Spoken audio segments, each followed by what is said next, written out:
Olá, meus amigos, sejam mais uma vez todos muito bem-vindos. Meu nome é Fábio Roque e nós vamos dar continuidade aqui aos nossos comentários ao Código de Processo Penal. Nós estamos aqui com dois projetos caminhando concomitantemente, que é o projeto do Código Penal comentado e o projeto do Código de Processo Penal comentado. O projeto do Código Penal, aqui no momento da nossa gravação, ele já está bem mais adiantado, já estamos comentando o artigo 33, no momento que nós estamos gravando aqui esse vídeo, e o CPP, nós gravamos os 3 primeiros artigos, aquela parte mais introdutória.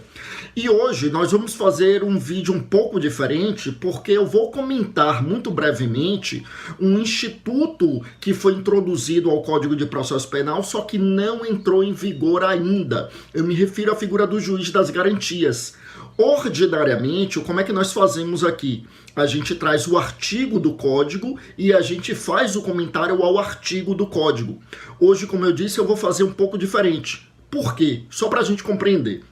A figura do juiz das garantias foi introduzida no nosso CPP pela Lei Anticrime, Lei 13.964, que é do dia 24 de dezembro de 2019 e entrou em vigor no dia 23 de janeiro de 2020. A propósito, nós temos aqui uma série de vídeos também, um projeto com toda a Lei Anticrime já comentada em 40 vídeos. Pois bem, então houve a introdução da figura do juiz das garantias pela Lei Anticrime. Todavia, lembre que, por uma decisão do ministro Dias Toffoli, foi suspenso uma parte da figura do juiz das garantias e, posteriormente, por uma decisão do ministro Luiz Fux, todo esse instituto foi suspenso, ele não entrou em vigor. Então, juiz das garantias é um instituto que diz respeito lá no Código de Processo Penal aos artigos 3º-A até o 3º-F. Então, artigo 3º-A, 3º-B, 3º-C, 3º-D, 3º-E e 3º-F. São esses artigos que dizem respeito à figura do juiz das garantias. E aí, como eu dizia, diversamente do que a gente faz em relação aos outros artigos, a gente não vai trazer cada um desses artigos e comentar minuciosamente. E por que não? Porque não entrou em vigor, houve a suspensão por força de uma decisão liminar do ministro Luiz Fux. Eu me comprometo com vocês a comentar cada um desses artigos, se porventura o plenário do Supremo Tribunal Federal apreciar essa matéria, derrubar a liminar e finalmente esses artigos entrarem em vigor. Aí eu vou voltar aqui e gravar minuciosamente cada um desses artigos, como a gente tem feito com todos os artigos. Só que como esse instituto não entra em vigor e a gente não sabe se vai entrar, porque afinal de contas pode ser que essa liminar perdure por um bom tempo e pode ser que quando o mérito seja apreciado pelo plenário do Supremo, o Supremo mantenha o entendimento que foi adotado pelo ministro Luiz Fux, então pode ser que nunca entre em vigor, afinal de contas, né? Pode ser que realmente haja o reconhecimento da inconstitucionalidade desse instituto. Então, por isso, eu não vou aqui comentar cada um dos artigos nesse momento. Eu reitero que se o Supremo Tribunal Federal reconhecer a constitucionalidade desses dispositivos, eu voltarei e vou gravar aqui comentando cada um desses artigos, tá? Mas no momento, o que é que nos cabe então, já que esses artigos não entraram em vigor? No momento, o que nos cabe é apenas comentar genericamente o Instituto do Juiz das Garantias, para que você saiba do que se trata esse instituto e o que é que o Supremo Tribunal Federal tem a apreciar sob o ponto de vista da constitucionalidade. Só para a gente entender, a figura do juiz das garantias seria um julgador que atuaria exclusivamente na fase de investigação criminal e ele ficaria proibido de atuar durante a fase de processo. Então ele só atua na investigação e não atua no processo. Então seria a criação de um juiz investigador? Não, não é um juiz que vai investigar. É um juiz que na fase de investigação vai tratar daquelas decisões que dizem respeito a medidas acobertadas pelas cláusulas de reserva jurisdicional, ou seja, aquelas decisões que só podem ser adotadas por autoridade judiciária. Decretar uma interceptação telefônica, uma prisão preventiva, uma prisão temporária, uma busca e apreensão domiciliar, essas medidas que somente o juiz pode adotar.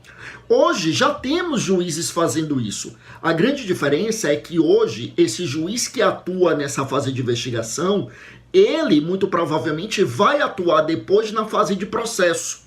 Com a figura do juiz das garantias, isso fica proibido. Ou seja, o juiz que atuar na fase de investigação não poderia atuar na fase de processo. O juiz que vai atuar na fase de processo é um outro juiz que não aquele que atuou na fase de investigação. Significando dizer que, portanto, com a figura do juiz das garantias, nós temos a segmentação de uma competência funcional, de modo que aquele juiz que atua na fase de investigação, repito, não investigando, não fazendo aquilo que o juiz já não faça hoje, apenas adotando aquelas medidas acobertadas pelas cláusulas de reserva jurisdicional. E esse juiz que atuar nesse momento de investigação não poderá atuar na fase de processo. Qual é a finalidade do juiz das garantias? A fundamentação é no sentido de ampliar a imparcialidade do julgador. E, portanto, a gente precisa tecer alguns comentários sobre essa questão da imparcialidade. Meus amigos, para começo de conversa, vamos entender o que é imparcialidade. A imparcialidade não se confunde com a neutralidade. Hoje já não se trabalha com o ideal de neutralidade axiológica, ou seja, ninguém é neutro, né? Todos carregamos conosco os nossos valores, todos carregamos conosco as nossas cargas valorativas, provenientes da nossa educação, da nossa formação familiar, dos nossos valores religiosos, dos nossos valores ideológicos, das nossas preferências pessoais, das nossas questões que dizem respeito à autodeterminação de vida, ou seja, as nossas grandes escolhas de vida. Então, isso faz com que ninguém seja neutro, né? Nem o juiz, nem nenhum outro agente do processo. Ninguém é neutro. Mas o juiz, ele pode e deve ser imparcial. E aí é importante a gente entender o que é imparcialidade. Imparcialidade nada mais é do que o distanciamento da causa. Juiz imparcial é o juiz que está distante dos fatos. Como assim distante dos fatos?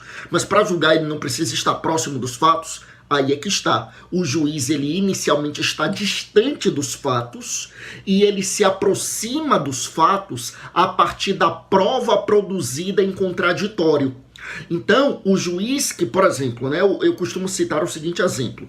Você passou no concurso da magistratura, está ali na entrância inicial, em uma comarca pequena no interior, você está chegando no fórum e o fórum fica em frente à praça da cidade, que é a grande ágora ali onde tudo acontece, e ali na praça você, no exercício da magistratura, chegando no fórum, você viu alguém agredindo uma segunda pessoa.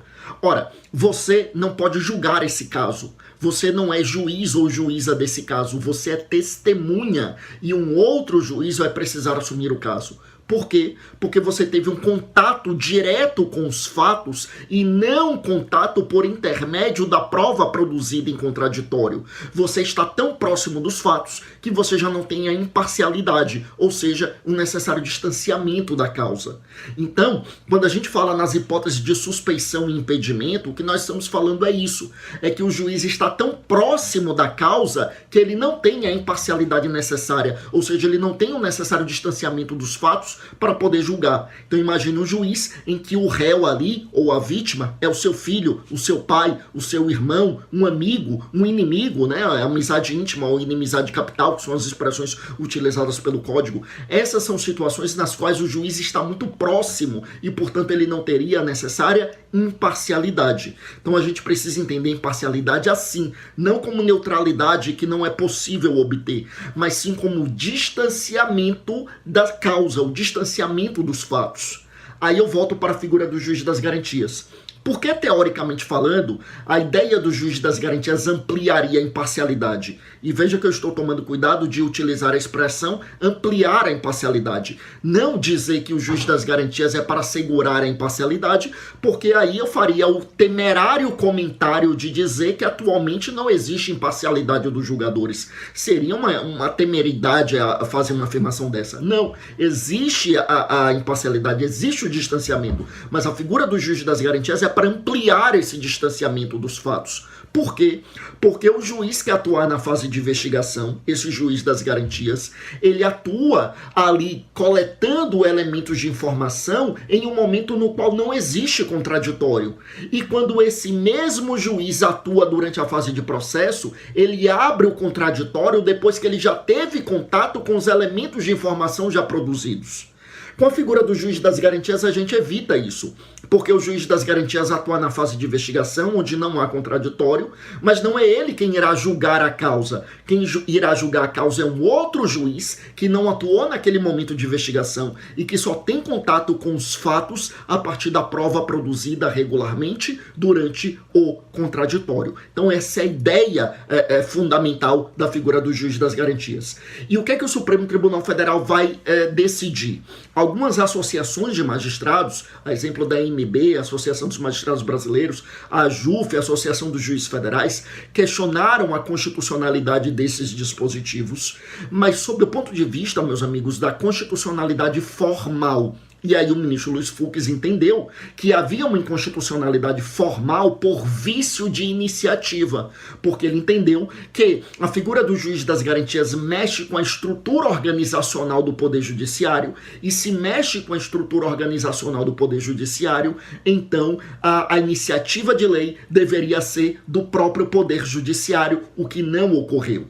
Ademais, o ministro Luiz Fux entendeu que a implantação do juiz das garantias demandaria alguns investimentos e, como não havia expressa previsão orçamentária, também haveria uma afronta à Constituição diante dessa ausência de previsão orçamentária para esses gastos que deveriam ser realizados. Ou seja, a discussão no âmbito do Supremo Tribunal Federal diz respeito muito mais a uma eventual inconstitucionalidade formal do que material. O contra-argumento é no sentido de que, em verdade, a figura do juiz das garantias não mexe na estrutura organizacional do Poder Judiciário, mas apenas é uma lei de caráter processual que define matéria de competência. E se define matéria de competência, nós não teríamos a necessidade de iniciativa de lei por parte do Poder Judiciário.